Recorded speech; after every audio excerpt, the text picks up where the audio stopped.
Some trainees have a difficult time wrapping their head around the importance of taking multiple days off in between workouts, as Mike Mentzer's system recommends.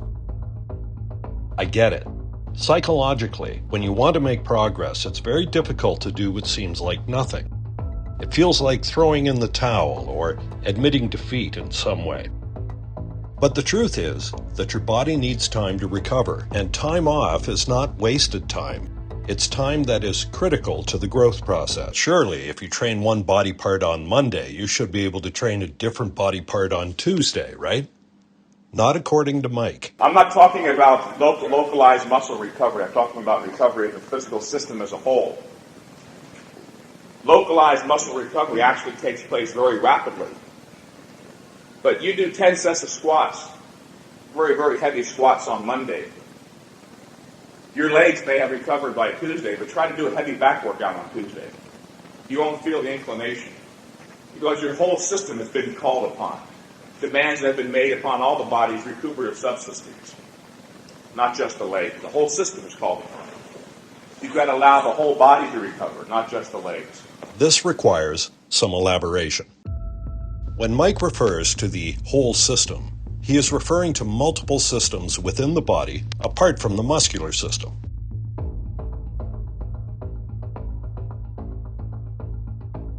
Your body needs time to recover, so your strength will be lower when you train more frequently, other things being equal.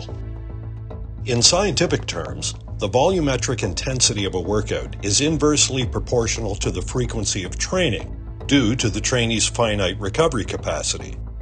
Stated mathematically, F equals R over IV, where F is the frequency of training, R is the trainee's recovery capacity, and IV is the volumetric intensity of the workout.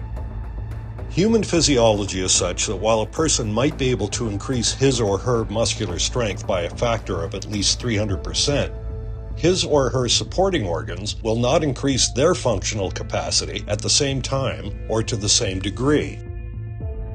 For example, there is a limit on how much cellular waste your kidneys can process in, say, a 24-hour period. If you double your strength through weightlifting, your kidneys will not also double their efficiency or size so they can process more in 24 hours. Since organs like the kidneys, liver, pancreas, and others have relatively fixed rates of performing their functions and will not grow larger and more efficient with more use, it is necessary to give them more time to complete their jobs as you get stronger. The fact is, humans have the ability to perform muscular work at a higher rate than their supporting organs can replenish themselves. At this time, we have no unit of measurement for recovery capacity. And as Mike indicated, it varies enormously among individuals, as well as in the same person from time to time. For example, when ill or when getting over an illness, you would have a greatly diminished recovery capacity. What is important to remember is the principle that because of a relatively fixed and finite recovery capacity, your frequency of training, F, must decrease as your volumetric intensity, IV, increases. This fact prevents consistent progress when using a fixed training schedule.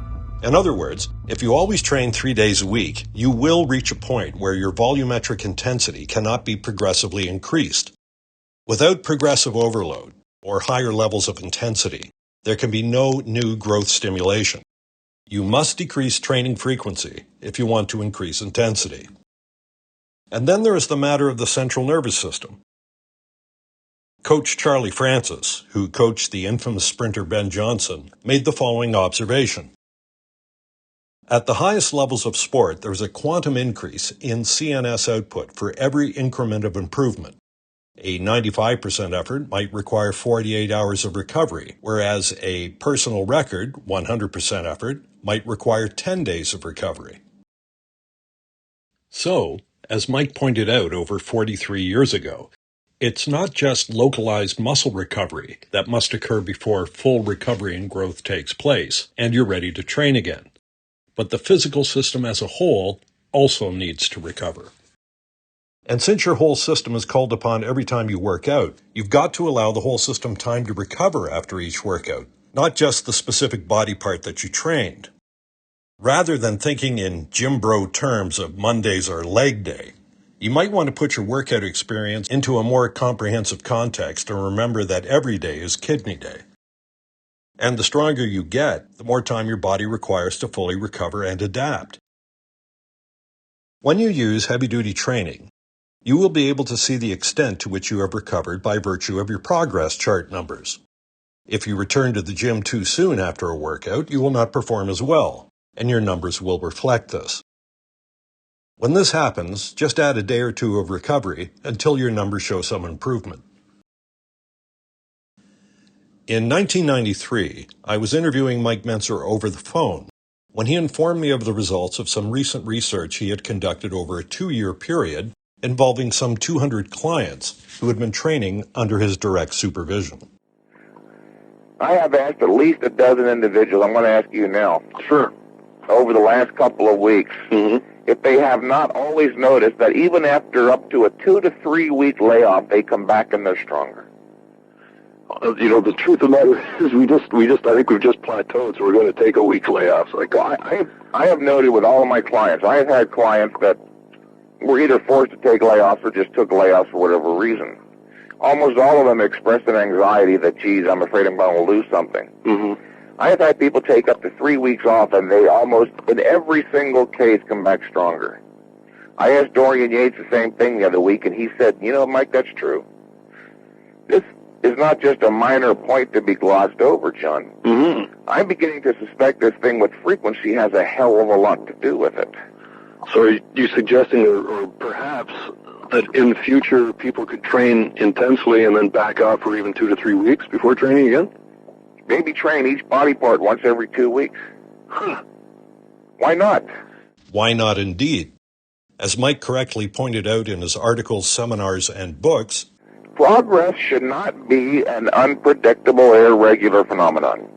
If you're training intensely enough to stimulate growth, growth is only stimulated during the workout. Right. If you're working out too long and too frequently, you will short-circuit both the recovery and the growth process. But even those who train with lower intensity and more frequently, believing that they have to train many days per week, run the risk of overtraining. Research conducted by Michael Sherman back when he was a research associate at Ball State University in Indiana strongly indicated that rest and recovery goes way beyond simply allowing ourselves to feel better. It's also absolutely essential to the cells of our bodies. In the January 1985 issue of American Health magazine, author Stephen Kiesling had this to say about Sherman's research. Quote, "When Sherman aimed an electron microscope at the leg muscle cells of marathon runners, he saw, quote, twisted cells, torn cells, and cells turned inside out, close quote. And that was the day before the race damage from training. The day after the event, even more cells were battered. In a related experiment, Sherman found that even after a full week of rest, marathon runners had not regained pre-race strength and power. Returning to moderate running after the marathon delayed recovery, and some races may take months to recover from." Close quote.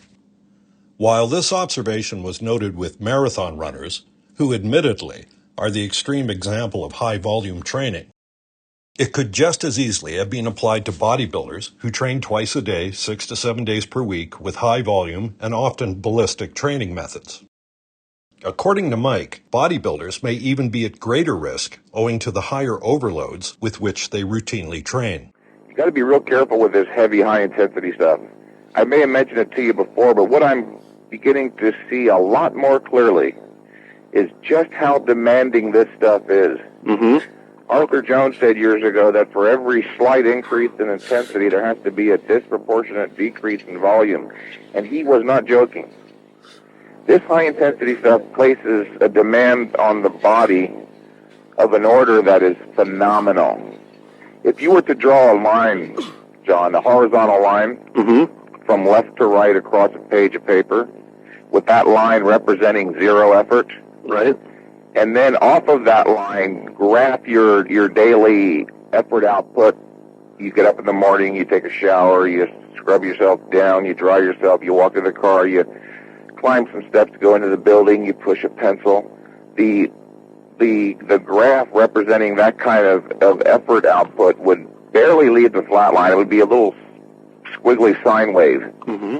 Then all of a sudden you go into the gym and you perform a heavy set of partial bench presses or a set of heavy nautilus laterals, whatever.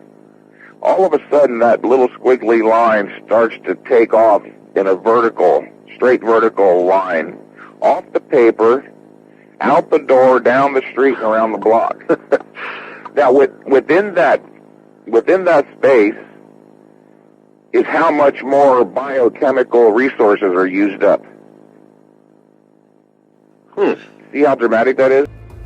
The conclusion to draw from Mike Mentzer's experience and Michael Sherman's research is simply that overtraining is a very real problem, and that the actual process of working out makes far greater systemic demands and creates far more cellular damage than was previously believed. Additionally, their work has revealed that it is far easier to overtrain than was supposed. Further, the recovery process, which always precedes the growth process, can take upwards of 1 full week to complete, and perhaps much longer, and training before the biphasic process of recovery and growth has taken place will result in, at minimum, slower progress, and in the worst case, dangerous physical exhaustion.